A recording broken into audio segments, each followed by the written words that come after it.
Thank you so much. This is a really great question, and it gets to exactly why I'm running for re-election.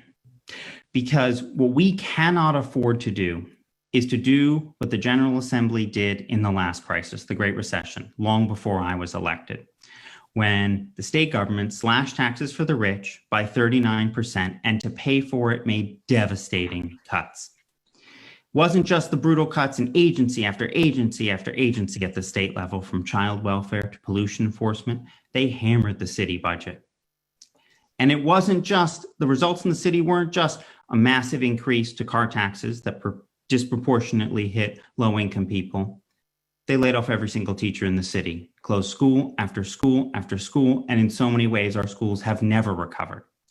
And that is why it is so important that to address this budget crisis, we repeal Rhode Island's tax cuts for the rich, because you cannot separate the revenue that we lose when we give handouts to the wealthy, luxury housing, politically connected corporations, from the brutal cuts that come to pay for it.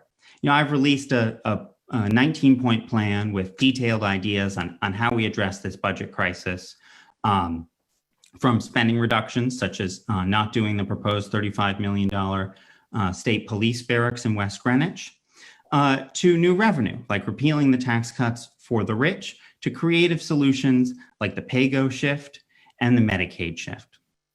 There are solutions, and never let any politician tell you that we cannot afford to stop brutal cuts. Don't let any politician tell you that we cannot afford a recovery, because we can.